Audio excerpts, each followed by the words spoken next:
पिछले एपिसोड में अब तक हम लोगों ने देखा कि मिराई का एक अकेला बच्चा है जो कि आत्महत्या करने की सोच रहा होता है और वो ऐसा करने के लिए जब पहुंचता है तो उसे एंजल बचा लेती है। एंजल उसके लिए एक भगवान के समान हो जाती है जो कि उसे पावर देती है लव एरो और विंग्स का इस्तेमाल करते हुए वो काफ़ी हवा में उड़ता है और काफ़ी ज़्यादा खुश होता है। लेकिन वो ये बताता है कि इसके पहले के दिन उसे काफ़ी ज़्यादा बुरे थे। एंजल बताती है कि तुम्हारे बुआ और फूफा ने ही तुम्हारे मॉम एंड डैड को ख़त्म किया है। ये सुनते ही वो डायरेक्टली अपने बुआ और फूफा के पास पहुंचता है और उस पर अपना लव एरो चला देता है, यानी कि उसकी बुआ के ऊपर, जहाँ पे उसकी बुआ सारी की सारी सच्चाई मिराई को बता देती है और वो भी बताती है कि उसके हस्बैंड का सारा प्लान था, वो बॉम्ब ब्लास्ट एक प्री प्लान मर्डर था। जिसके बाद वो काफ़ी ज़्यादा खुश होता है और अपनी बुआ को ख़त्म कर देता है, सिर्फ ये कहते हुए कि तुम मर जाओ। अब लव में उसने ऐसा कहा था जिसकी वजह से वो मर जाती है। अब यहाँ पर वो एक अपार्टमेंट लेकर रह रहा होता है, जिसके बाद वो कहते हैं नेसी कहती है कि तुम चाहो तो इस एरो का यूज़ करते हुए उन सभी लोग को मार सकते हो। 13 में से एक ही गॉड कैंडिडेट बनेगा जो कि गॉड बनने के काबिल होगा। और अब आगे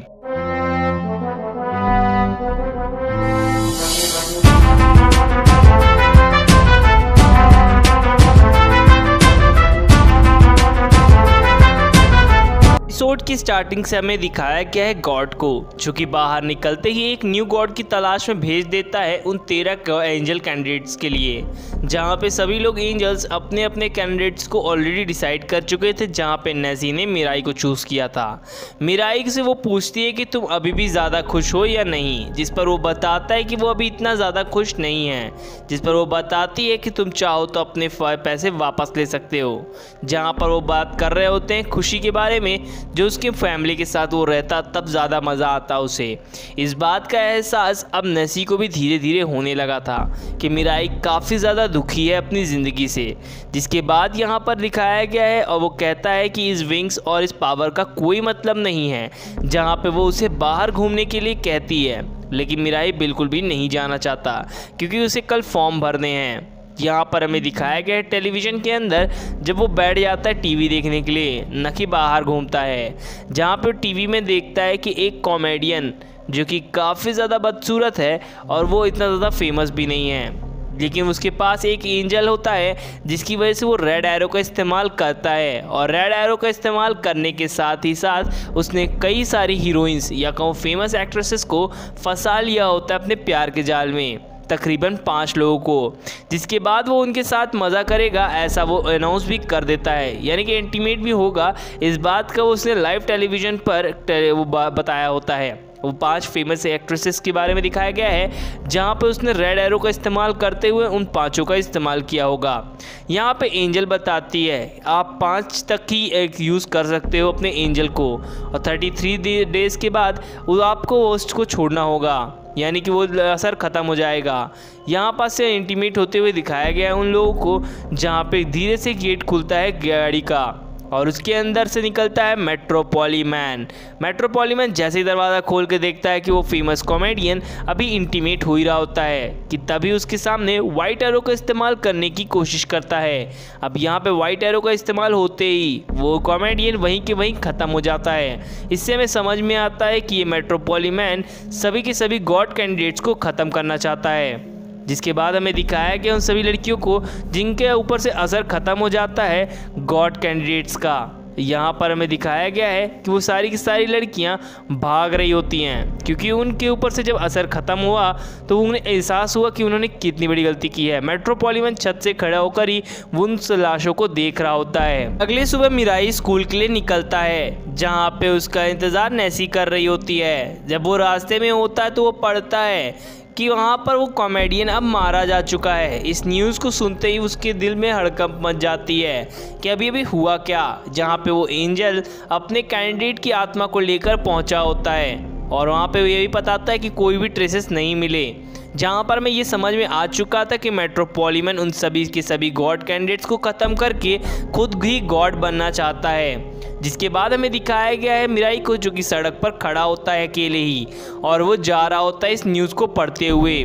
मिराई अभी भी उस न्यूज़ को पढ़ते हुए जब जा रहा होता है कि नेसी उसके पीछे आती है और कहती है कि तुम मेरी बात सुनो, मुझे लगता है कि अब तुम बहुत ज़्यादा खुश होगे। जिस पर वो मना कर देता है इस बात को सुनने से, क्योंकि उसने अपने फूफा के ऊपर रेड एरो का इस्तेमाल करते हुए पुलिस वालों के सामने सरेंडर करवा दिया होता है। जिस बात से मिराई की जो एंजल होती है वो काफ़ी ज़्यादा खुश होती है कि अब तुम भी बहुत ज़्यादा खुश होगे, लेकिन वो ऐसा कह देता है कि नहीं।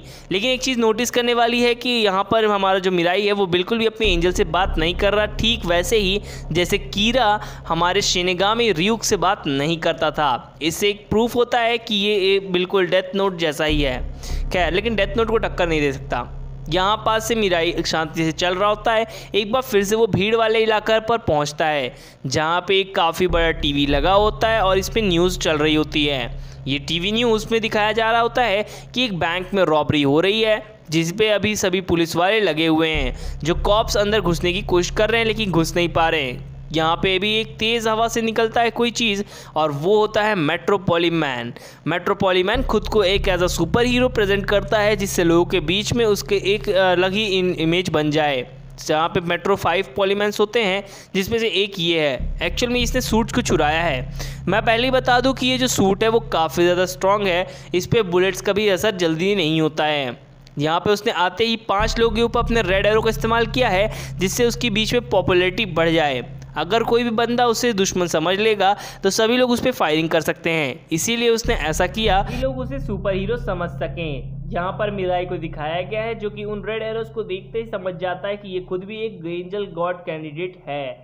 यहाँ पर सभी के सभी गार्ड्स बात करते हैं और उसकी तारीफ करते हैं। जहाँ पे वो आगे की तरफ बढ़ता है तो वहाँ का जो चोर जो कि गार्डिंग कर रहा होता है तो उसे मना करता है आगे आने से, लेकिन यहाँ पे विंग्स की पावर का इस्तेमाल करता है और देन रेड एरो का इस्तेमाल करता है, जिसकी वजह से वो चोर अब उसके वश में आ जाता है, यानी कि मेट्रोपॉलीमैन के।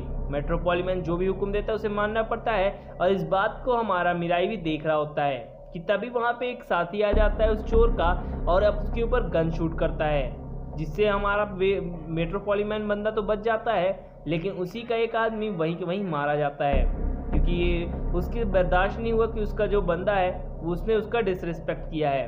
खैर, यहाँ पर वो एक बार फिर से फायरिंग करता है मेट्रोपॉलीमैन के ऊपर, लेकिन मेट्रोपॉलीमैन अपने विंग्स की पावर का इस्तेमाल करते हुए और वहाँ से हट जाता है और वाइट एरो का इस्तेमाल करते हुए उस बंदे को वहीं के वहीं ख़त्म कर देता है। इससे में समझ में आ जाता है कि मेट्रोपॉलीमैन काफ़ी ज़्यादा ईवल है। तो यार, यहाँ पे 2-2 लाशें पड़ी होती है, जिससे वो खुद को सुपर हीरो साबित कर सके। मिराई इन सभी चीज़ों को देखता है और समझ जाता है कि ये बंदा हम सबको भी ख़त्म कर सकता है। यहाँ पास से वो न्यूज़ रिपोर्टर के सामने जाता है और खुद को as a superhero present करता है और बताता है कि इस पूरे इलाके का नया रक्षक आ चुका है, मेट्रोपॉलीमैन, और वो ओपन चैलेंज करता है डायरेक्टली एंजल गॉड कैंडिडेट्स को। यहाँ पास से दिखाया गया है कि मिराई जल्द से जल्द चाहता था कि हमारी जो नेसी वो भाग जाए, और भी एंजल कैंडिडेट्स इन सभी को देखते हैं और वहाँ के एंजल्स भी। जिसके बाद ये ओपन चैलेंज सुनते ही सभी लोग की फटे में होती है। इससे एक बात तो क्लियर हो गई कि मेट्रोपॉलीमैन ने ही उस कॉमेडियन को मारा है। इस बात का क्लियरेंस अब हमारा मिराई पा चुका है। अब खुद को ये एज अ हीरो बताता है कि जस्टिस ऑफ हीरो, लेकिन ये कोई हीरो नहीं है। तो मिराई सभी चीज़ों को सुनते ही तुरंत के तुरंत नेसी को वहाँ से भागने के लिए कहता है कि उसे पता नहीं कि कौन सा बंदा उस पर नज़र बनाए हो, इसीलिए वो चारों तरफ देखता है कि उस पर किसी की नज़र तो नहीं है और सीधे अपने अपार्टमेंट में आकर लेट जाता है। इस बात से वो घबराया होता है कि कहीं अगला नंबर उसी का ना हो कॉमेडियन के बाद, क्योंकि उसे शायद काफ़ी सारे लोगों ने देखा होगा। उनमें से कोई अगर मेट्रोपॉलीमैन निकला तो वो उसे ख़त्म कर देगा। इस बात से वो थोड़ा काफ़ी ज़्यादा डरा होता है। यहाँ पास से नेसी उसे बताना चालू करती है कि सिर्फ 3 ही लोग ऐसे हैं जिनके पास स्पेशल रैंक है, जिसमें से हमारा एक तो मेट्रोपॉलीमैन है, दूसरा हमारा मिराई। यहाँ पास ये सारी बातें वो सुन रहा होता है। यहाँ पर हमें दिखाया गया है नेसी को, जो कि उन कपड़ों के पास जाती है जो कि कल सुबह हमारा मिराई पहनने वाला था हायर सेकेंडरी स्कूल के एलिमेंट में जाने के लिए। दूसरी तरफ हमें दिखाया गया मिराई को, जो कि पिछली बातों को याद कर रहा होता है, जो कि हमने एपिसोड नंबर 1 में कुछ सीन्स को देखा था जब उसने अपनी बुआ को ख़त्म कर दिया था, ये कहते हुए कि तुम मर जाओ। यहाँ पास से में ये चीज़ तो समझ में आ चुकी है कि ये सारी चीज़ें नेसी करवाएगी। आगे चलकर हमें मेट्रोपॉलीमैन के सूट को दिखाया गया है और हमें उस बंदे का फेस भी रिवील कर दिया गया है जो कि मेट्रोपॉलीमैन बनता है। साथ ही साथ हमें अगले सुबह का सीन दिखाया गया है जहाँ से वो नेसी को सामने से हटने के लिए कहता है। नेसी को इस बात की एहसास हो जाता है कि वो साकी नाम की लड़की से प्यार करता है, जिसकी वजह से साकी को कहती है कि इम्प्रेस करने के लिए रेड एरो का इस्तेमाल करो जिससे वो 33 डेज़ के लिए तुम्हारे प्यार में गिर जाए। लेकिन यहाँ पर हमारा मिराई दुखी होता है, इसलिए वो मना कर देता है इन सभी चीज़ों के लिए। जिसके बाद वो वहाँ से जाने लगता है कि तभी उसके सामने एक पंख गिरता है और वो ऊपर की तरफ जब देखता है तो उसे पता चलता है कि एक एंजल खड़ी है। एंजल जिसे देखकर वो काफ़ी ज़्यादा परेशान हो जाता है। उसे लगता है कि कहीं मेट्रोपॉलीमैन की एंजल ना हो, इसलिए वो शान से निकलने वाला होता है कि एंजल की नज़र उस पर पड़ जाती है और वो काफ़ी स्पीडली उसकी मिराई के सामने आ जाती है, जिससे मिराई काफ़ी ज़्यादा घबरा जाता है और वहीं पर रुक जाता है।